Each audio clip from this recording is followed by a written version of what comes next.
there has been no employment in Anambra State. And today, we have 202,500 people employed in Anambra State Civil Service. Your Excellency, this is possible because you sat down. It has always been there's no money, there are no funds, there's no this, there's no that.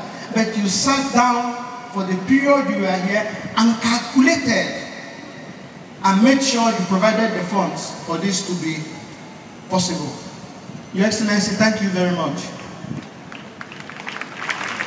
Our Anambra State Civil Service is an aging service.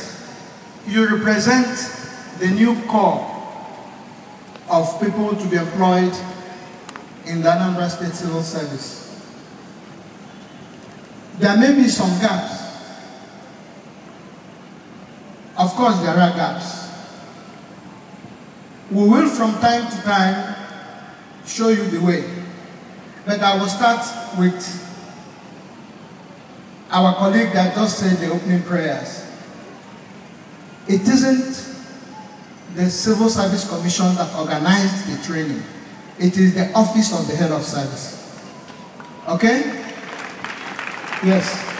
The Civil Service Commission has the mandate, the statutory mandate to employ you. And after you've been employed, it is the Office of the Head of Service that will conduct the training and will continue to train you until you leave the service. Like the MC said, some of you will go after 60 years, some after 35 years. But you are so lucky because His Excellency has adequately provided for your welfare until you retire from service.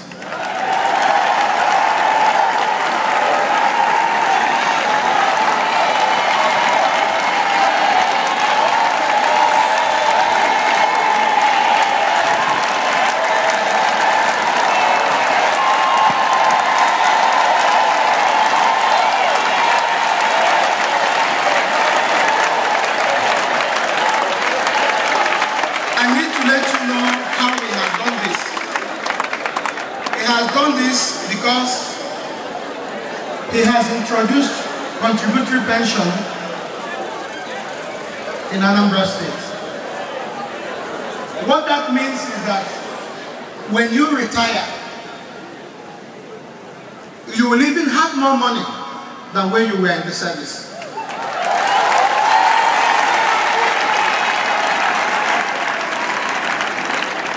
And why he did this was because at the time he was taking over in 2006, he inherited over so many billions of naira. I do not want to mention a specific name, a specific amount, lest I be misquoted, but he inherited a debt amounting to billions of naira in arrears of gratuities and pensions. And some of this money actually came from the federal government. But the state government wrongly utilized the money. But he came and paid it all. And as of today, nobody is owed one kobo in gratuities and pension in Anambra State. Please, can you give a standing ovation to this young man?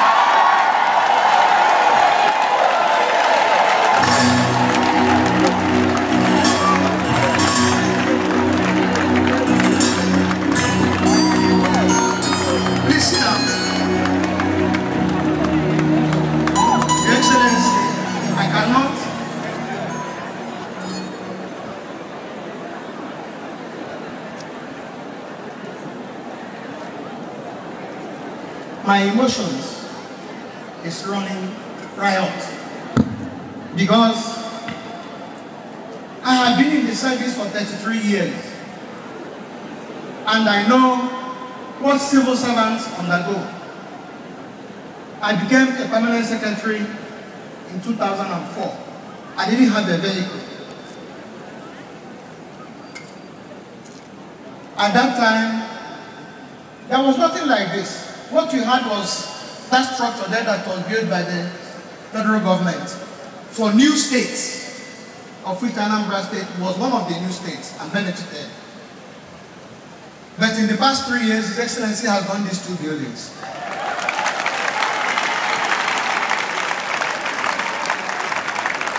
Like I said, no permanent secretary had a vehicle.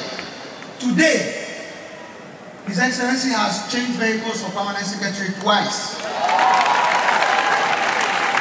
His Excellency has given directors in the state service vehicles. Today, all the departments in the civil service can boast of operational vehicles. Today, in the offices, you can see chairs, you can see tables, you can see some office equipment. Before, it wasn't like this. This was a barren place. And people used to say, no, Igbo. Okay, with Ego. And then, Your Excellency, I know you have things and places to go. You have barely a few days to go, but you have continued to show us in Anambra State that work continues until the very last day. Thank you so much, Your Excellency. And we pray that the new government coming in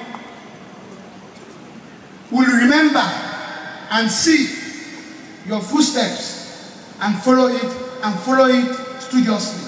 Because that is the only way Anambra State can remain the light of the nation. That's how you're going to work. Stand one place. Well, my dear young colleagues, you are welcome to the service. I want to talk to us now. You beg to apply.